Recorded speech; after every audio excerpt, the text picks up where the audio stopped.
میلاد النبی صلی اللہ علیہ وسلم کے عنوان سے آج کی یہ خوبصورت محفل منعقد ہے۔ اللہ تعالی جل شانہ ہماری حاضری کا ایک ایک لمحہ اپنی بارگاہ میں قبول فرمائے۔ آپ کے سامنے کچھ باتیں گوش گزار کر کے اپنی گفتگو کو سمیٹوں گا۔ اللہ تعالیٰ میری زبان پہ کلمت الحق جاری فرمائے۔ حضور کا تذکرہ دل نواز دلوں کے لیے باعث تسکین ہے۔ حضرت شیخ مہدی الفاسی مطالع المسرات شرح دلائل الخیرات میں لکھتے ہیں کہ حضور کا ذکر سن کے جس شخص کے کلیجے میں ٹھنڈ نہیں پڑتی اس کے سینے میں دھڑکنے والا دل کسی مومن کا دل ہی نہیں ہے۔ یہ ہو ہی نہیں سکتا کہ حضور کا نام ہو اور تسکین نہ پہنچے۔ یہ کیسا دور آ گیا ہے کہ بحث کی جاتی ہے کہ ذکر رسول کرنا چاہیے یا نہیں۔ حضور کے ذکر کے لیے بھی بلا دلیل کی ضرورت ہے۔ پھولوں کا تذکرہ چل رہا ہو تو وہ بلبل کیسا جو دلیل مانگے۔ بات شمع کی چل رہی اور پروانہ کہے کہاں لکھا ہوا ہے۔ اس لیے جب حضور کا تذکرہ ہو تو اہل ایمان کے چہرے کھل اٹھتے ہیں۔ وہ چہروں سے پہچانے جاتے ہیں کہ حضور کا تذکرہ ان کے قلب کی تسکین کا سبب ہے۔ تو حضور نبی رحمت صلی اللہ علیہ وآلہ وسلم کا تذکرہ دل نواز کرنے سننے کے لیے یہاں میں اور آپ جمع ہیں۔ اللہ تعالیٰ مجھے آپ کو حضور کی محبتوں کا سرمایہ نصیب فرمائے۔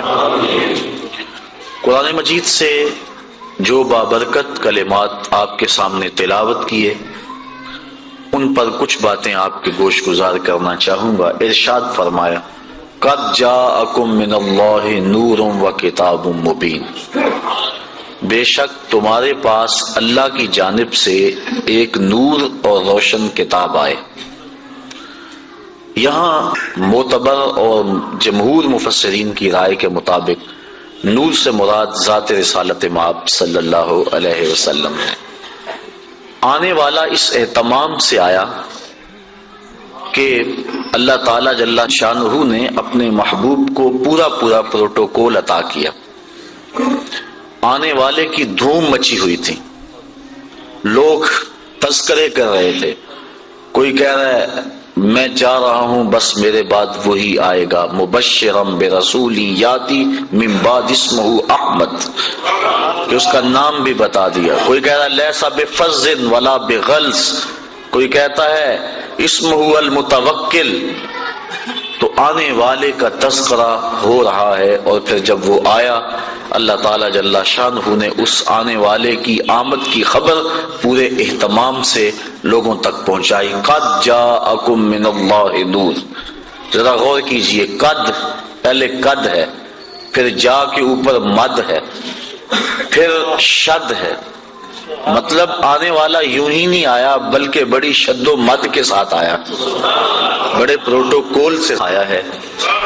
اور حضور علیہ السلام اس نور سے مراد ہیں، یہ بات ذہن نشین رہے کہ امت کے کسی فرقے اور گروہ کو اس بات میں کوئی اختلاف نہیں کہ حضور نور ہیں، یہ بات ذہن نشین رہے۔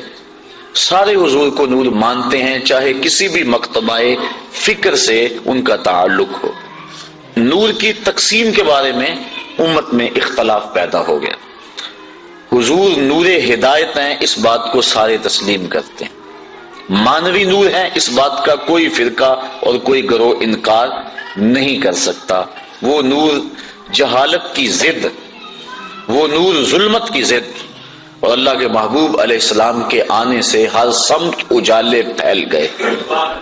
ہمارا عقیدہ یہ ہے کہ حضور نبی رحمت صلی اللہ علیہ وآلہ وسلم مانوی طور پہ نور تھے، لیکن حصی نور کا بھی ظہور ہوتا رہتا تھا، لیکن غلبہ نور مانوی کا تھا۔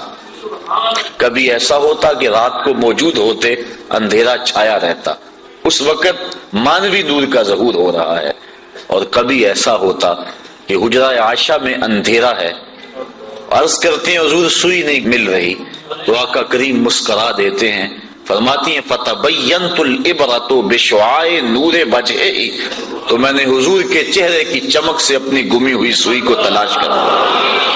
حضرت حلیمہ سعدیہ سلام اللہ علیہا فرماتی ہیں ما کننا نحتاج الی السراج من یوم اخذناہ، جب سے یہ پیارا ہمارے گھر میں آیا ہے ہمیں کبھی دیا جلانے کی ضرورت ہی پیش نہیں آئی۔ جب کہیں روشنی کی ضرورت ہوتی حضور کو اٹھا کے اس کمرے میں لے جاتے، وہاں روشنی پھیل جاتی۔ قاضی ثناء اللہ پانی پتی تفسیر مزاری کے اندر لکھتے ہیں کہ باقاعدہ خواتین نے آ کے حضرت حلیمہ سعدیہ کو کہا کہ تم اتنی امیر ہو گئی ہو کہ رات کو بھی چراغ نہیں بجھاتی، جبکہ امیر خاندان میں رات کو چراغ بجھا کے سوتے ہیں، تیرے گھر سے نور کی کرنیں نکلتی رہتی ہیں، کون سا خزانہ تیرے ہاتھ لگ گیا ہے؟ کہا آؤ تمہیں دکھاتی ہوں۔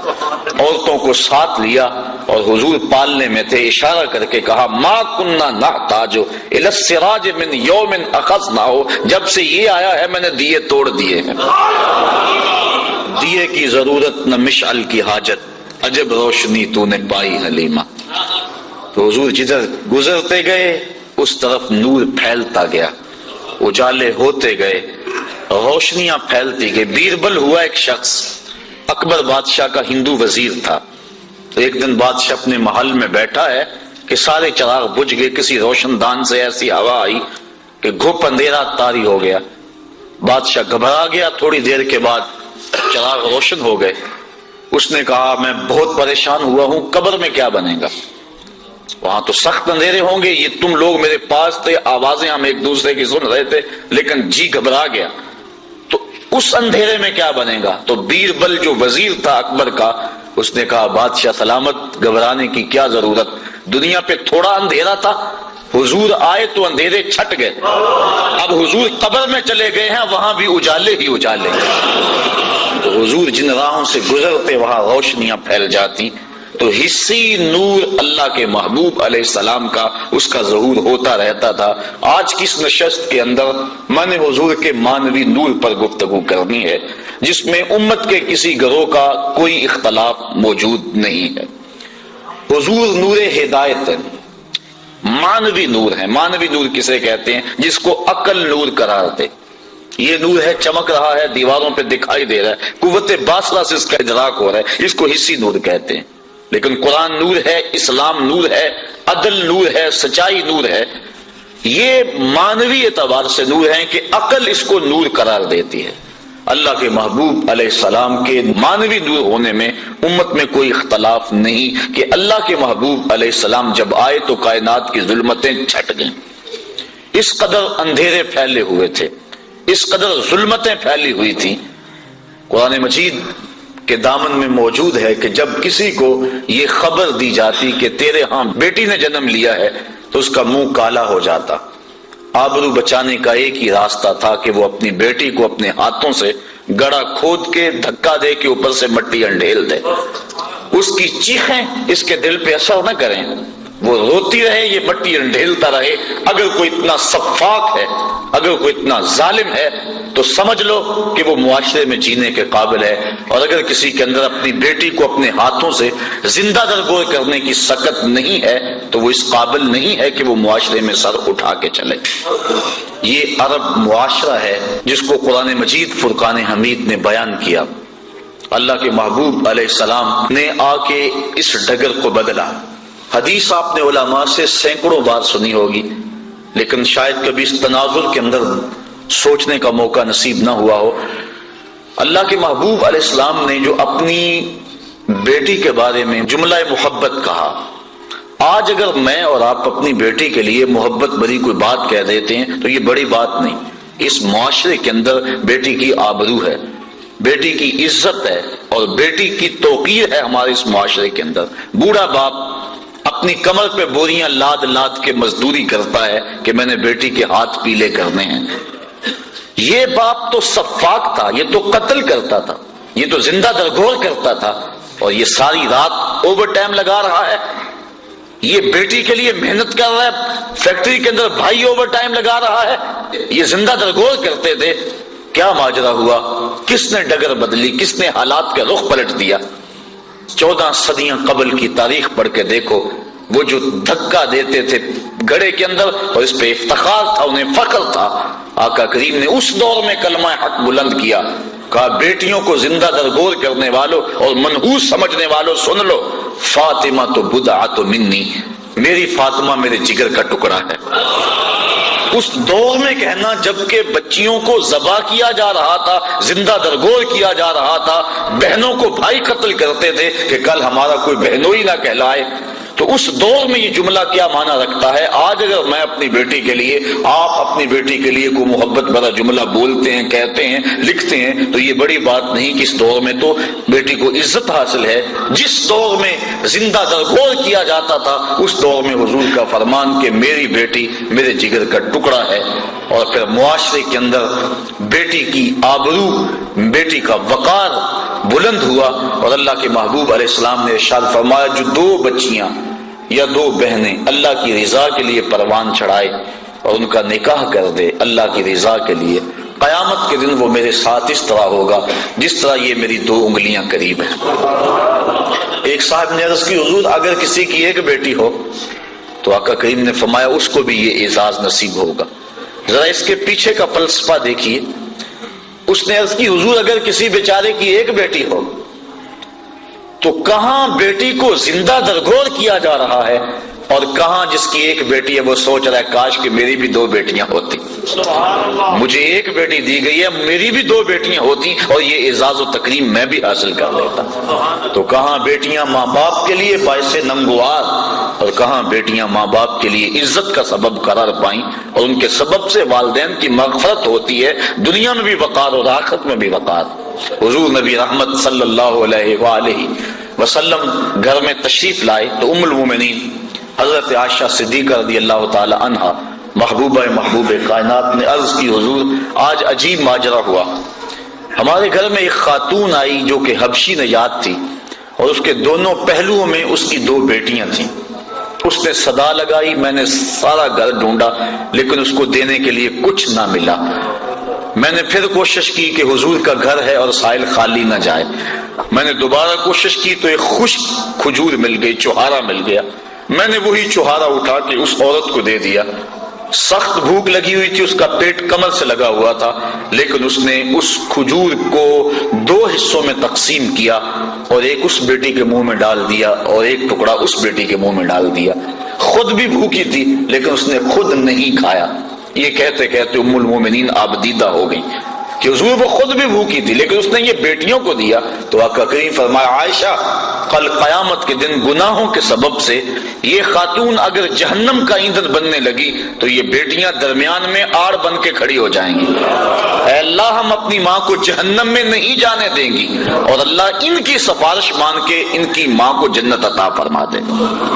اور حدیث میں آتا ہے امرأۃ مردودہ، وہ عورت جس کے خامد نے اس کو طلاق دے دی، بدصورتی کی وجہ سے، غربت کی وجہ سے، جہیز کم لانے کی وجہ سے، یا کسی سبب سے اس کو طلاق دے دی، اب معاشرے میں اسے کوئی قبول نہیں کرتا، ساری زندگی اس نے اپنے باپ کے دروازے پہ بیٹھ کے گزار دی، اس عورت کو عربی میں کہتے ہیں امرأۃ مردودہ، واپس لوٹائی گئی عورت۔ حدیث میں آتا جب قیامت کے دن اس کے باپ کو جہنم کا حکم ہوگا تو یہ اللہ تعالیٰ سے بحث کرے گی، مالک نہ تو نے مجھے عقل دی نہ تو نے مجھے شکل دی، سسرال نے دھکا دے دیا، خامن نے قبول نہ کیا، معاشرہ مجھے دوبارہ قبول کرنے کو تیار نہیں تھا، یہ میرا باپ تھا جو میرے لیے مزدوری کرتا رہا اور میری کفالت کرتا رہا، آج میں تو اس کو جہنم میں نہیں جانے دوں گی۔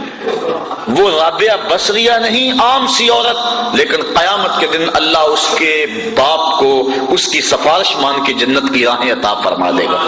تو وہ بیٹی جو ماں باپ کے لیے باعث ننگوار تھی، اللہ کے محبوب صلی اللہ علیہ وآلہ وسلم نے اس مرتبے پہ بیٹی کو بٹھایا کہ ماں باپ کے لیے جنت کے دخول کی بشارت بن گئی اور جنت میں داخل ہونے کا ذریعہ بن گئی۔ آپ تاریخ عرب پڑھیں، جس طرح وہ سکی بیٹی کو قتل کر دیتے تھے وہ سکی ہمشیرہ کو بھی قتل کر دیتے تھے۔ میں نے اس پر دیکھا مختلف کتب سیر میں کہ یہ بیٹیوں کے قتل کا رواج کیوں پیدا ہوا، اس کے بارے میں مختلف آراء مختلف لوگوں نے بیان کی ہیں۔ ایک رائے یہ بھی کہ چونکہ جو عرب کے شاعر تھے وہ بڑی فوج شاعری کرتے تھے، اور اگر کسی کی بہن بیٹی خوبصورت ہوتی تو اس کے اعضاء کا تذکرہ کر کر کے اپنے شعروں کو سجاتے. تو بعض قبائل نے اس حوالے سے دختر کشی کا سلسلہ شروع کیا جو معاشرے کے اندر مقبول ہو گیا، حتیٰ کہ بعض قبائل میں 100% اور بعض قبائل میں وہ جزوی طور پہ دختر کشی کا رواج موجود تھا. اللہ کے محبوب علیہ السلام نے آ کے اس رواج کو ختم کیا. تو جس طرح وہ بیٹی کو قتل کرتے تھے وہی سبب بہن کے قتل کا تھا کہ کل اس کی شادی ہو اور کوئی ہمارا بہنوئی کہلائے تو وہ بہن کو بھی قتل کر دیتے تھے. سکا بھائی اپنی بہن کو اپنے ہاتھوں سے ذبح کر دیتا، اور جب باپ بیٹی کو زندہ درگور کرنے کے لیے جاتا تو بسا اوقات بھائی بھی ساتھ ہوتا اور باپ بیٹا مل کر اپنی بیٹی اور بہن کو زندہ درگور کرتے. اب اللہ کے محبوب علیہ السلام نے جہاں بیٹی کو وقار دیا، بیٹی کو توقیر دی، وہاں بہن کو بھی عزت دی. قرآن مجید نے حضرت موسیٰ علیہ السلام کی ہمشیرہ کا تذکرہ کتنی محبت سے کیا کہ جب ان کی والدہ یوحانس نے حضرت موسیٰ علیہ السلام کو دریائے نیل کی موجوں کے سپرد کر دیا اور پانی کے دوش کے اوپر وہ صندوق جا رہا ہے اور حضرت موسیٰ علیہ السلام کی ہمشیرہ پانی کے کنارے کنارے چلتی ہیں، دریائے نیل کے کنارے کنارے اس صندوق پر نظر رکھے ہوئے آگے بڑھتی ہیں، اور جو ہی صندوق ڈوبنے لگتا ہے بہن کا کلیجہ بھی ڈوب جاتا ہے، اور جب وہ تیر کے سطح آپ پہ آتا ہے تو بہن کے دل کو ایک گنا تسکین ہوتی ہے. حضور کی آپ جانتے ہیں حقیقی بہن حقیقی بھائی کوئی نہیں، در یتیم ہے. سینہ صدف میں اکیلا پرورش پانے والا موتی در یتیم کہلاتا ہے. تو بطن آمنہ کے اندر حضور علیہ السلام اکیلے پرورش پائے اور اللہ کے محبوب علیہ السلام کو در یتیم کہا جاتا ہے. لیکن جب حضور حضرت حلیمہ سعدیہ سلام اللہ علیہا کے گھر دودھ پینے کے لیے کچھ عرصے کے لیے گئے تو حضرت حلیمہ سعدیہ کی ایک بیٹی تھی جن کا نام شیمہ یا شیمہ مختلف کتب سیر میں موجود ہے. وہ حضور کو اپنی گود میں اٹھا کر قبیلہ بنو سعد کے کھلے میدان میں آ جایا کرتی تھی. اور آپ نے بھی دیکھا ہوگا ہمارے دیہاتوں میں یہ رواج موجود ہے، اب بھی کہیں تو دم توڑ گیا لیکن آج بھی رواج جگہ جگہ موجود ہے کہ شام کے وقت جب عورتیں کھانا پکانے میں مصروف ہوتی ہیں تو بہنیں اپنے بھائی اٹھا کر باہر کھلی جگہ پہ لے آتی ہیں، اور ہر بہن کا مزاج یہ ہے کہ میرے بھائی سے سونا زمانے میں کوئی نہیں. وہ ایک مفکر نے کہا ہے کہ خوبصورتی دیکھنے والے کی آنکھ میں ہوتی ہے. تو ہر بہن کا مزاج ہے چاہے کالا کلوٹا کیوں نہ اس کا بھائی، اسی لیے چندہ ماموں کہا جاتا ہے نا، ہر بہن اپنے بھائی کو چاند کہتی ہے. جب بچیاں اپنے ویر لے کر قبیلہ بنو سعد کے میدان میں آتی تو ہر کوئی کہتی کہ میرے بھائی کا جوڑ نہیں.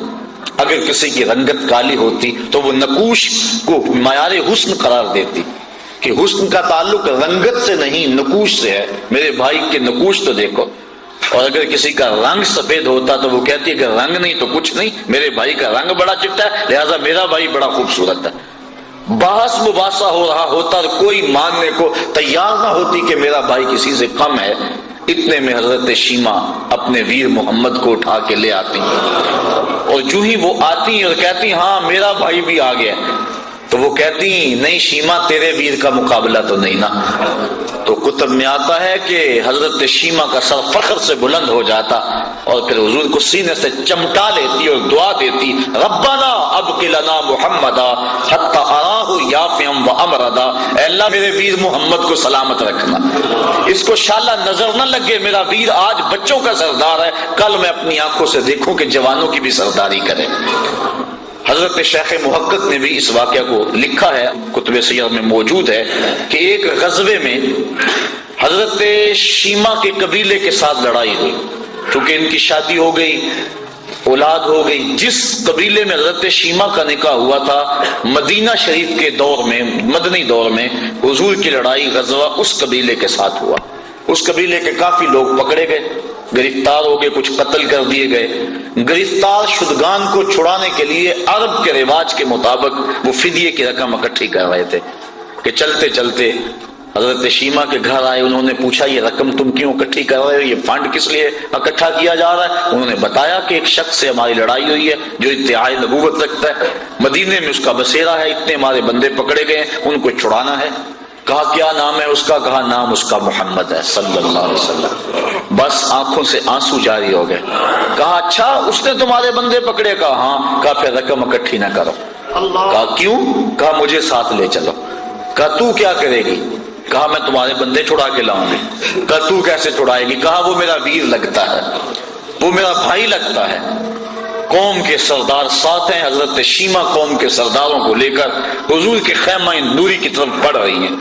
یہ وہ وقت تھا جب ادب کی آیتیں اتر چکی ہیں، صحابہ ننگی تلواروں سے پہرا دے رہے ہیں۔ حضرت شیما اپنی قوم کے سرداروں کو لے کر اس خیال میں کہ میں اپنے بھائی کے پاس جا رہی ہوں، بڑی تیزی سے آگے بڑھنا چاہا، لیکن پہرے داروں نے راستہ روک لیا، تلوار سونت دی۔ رک جائے دیہاتی عورت، جانتی نہیں آگے کوچہ رسول ہے، آگے تو بغیر اذن کے جبریل بھی نہیں جا سکتے، تم کون ہو؟ حضرت شیما کو جب روکا گیا تو انہوں نے تلوار کو جھٹک کے پیچھے کرتے ہوئے کہا خلو سبیلی وَاعْلَمُوا انا اخت نبیکم، میری راہیں چھوڑ دو، مجھے جانتے نہیں میں کون ہوں، میں تمہارے نبی کی بہن لگتی ہوں۔ بس یہ جملے سننے کی دیر تھی کہ تلواریں خم ہو گئی، آنکھوں پر پلکیں آ گئیں اور صحابہ نے نظریں نیچی کر لی۔ حضور علیہ السلام کی ہمشیرہ حضور کے خیمہ نوری میں داخل ہوئی۔ آقا کریم نے جب دیکھا تو اٹھ کے استقبال کیا اور پوچھا بہن کدھر آئی ہو؟ عرض کی حضور آپ کے بندوں نے ہمارے لوگ پکڑ لیے ہیں، چھڑانے آئی ہوں۔ آقا فرمایا بہن تو نے زحمت کیوں گوارا کی، تو پیغام بھیج دیتی میں سارے چھوڑ دیتا۔ پھر حضور نے کچھ گھوڑے، چند جوڑے اور بہت سارا ساز و سامان دیا۔ جب بھائیوں کے دروازے پر بہن آئے تو بھائی خالی تو نہیں موڑا کرتے، اور پھر حضور رخصت کرنے کے لیے خود خیمہ پاک سے باہر آئے۔ صحابہ کی جماعت منتظر تھی۔ فرمایا صحابہ جب میں کہتی چھوڑا کرتا ہوں تم سے مشاورت کیا کرتا ہوں، آج پہلا موقع ہے، میں نے مشورہ بھی نہیں کیا اور قیدی بھی چھوڑ دیے۔ کہا بندہ نواز جو چاہیں آپ کریں، لیکن ارشاد تو کر دیں کہ آپ نے آج مشورہ ضروری کیوں نہیں سمجھا؟ فرمایا آج میرے دروازے پہ میری بہن آ گئی تھی۔ تو دنیا کے سامنے عملاً بہن کے وقار کو رکھا۔ جس معاشرے میں بیٹی کی توقیر نہیں تو اس معاشرے کو بیٹی کی توقیر سکھائی۔ بہن کی آبرو نہیں تھی، عملاً بہن کی آبرو لوگوں کے سامنے رکھی۔ سوتیلی ماں ترکے میں بٹتی تھی اور سکی ماں کی بھی عورت ہونے کے ناطے سے آبرو نہیں تھی، لیکن اللہ کے محبوب نے قولاً اور عملاً ماں کی آبرو لوگوں کے سامنے رکھی۔ الجنت تحت اقدام الامہات، جنت تو ماں کے قدموں کے سائے تلے، ماں کے قدموں تلے جنت بچھا دی۔ اور حضور نے عملاً لوگوں کے سامنے ماں کا پیار بیان فرمایا۔ الحاوی الفتاوی نے اس واقعہ کو بیان فرمایا۔ حضرت امام جلال الدین سیوطی رحمۃ اللہ تعالی علیہ نے آپ فرماتے ہیں کہ ایک دن اللہ کے محبوب صلی اللہ علیہ وآلہ وسلم تشریف فرما تھے۔ نماز عصر پڑھانے کے لیے حضور تشریف لائے۔ تا حد نظر صحابہ کا اجتماع کثیر تھا۔ جو ہی حضور جلوہ گر ہوئے، حضور نے مسجد نبوی کے اندر قدم رکھا، حجرہ عائشہ سے نکلے، سارے صحابہ ادب سے کھڑے ہو گئے۔ بس پھر حضور کی آنکھیں برسنے لگی، ایک ٹھنڈی ہوا بھری، اور حضور نے وہ جو الفاظ کہے وہ الحاوی کے اندر موجود ہیں۔ فرمایا لو ادرکت والدی او احدہما، کاش آج میرے ماں باپ زندہ ہوتے۔ انسان نے جب دکھوں کا دور دیکھا ہو، بعد میں اللہ خوشحالیاں دے دے، تو انسان آرزو کرتا ہے کہ میرے ماں باپ نے میرے دکھوں کا دور دیکھا، میرے سر پہ عزتوں کی سجی ہوئی دستار بھی دیکھتے، مجھے غربت میں دیکھا، امارت اور دولت کی ریل پیل بھی دیکھتے۔ تو حضور علیہ السلام اس وقت پیدا ہوئے تھے جب باپ کا سایہ سر پہ نہیں تھا، اور 6 سال کی عمر ہے کہ والدہ بھی انتقال کر گئیں۔ ابوا کی ریت ہے، مدینہ المنورہ سے واپس آ رہے ہیں، 6 سال کی عمر ہے، 3 نفوس پہ مشتمل قافلہ ہے، حضرت ام ایمن، حضور اور حضرت آمنہ سلام اللہ علیہا۔ جب ابوا کی ریت کے ٹیلوں میں پہنچے تو سخت بخار ہو گیا۔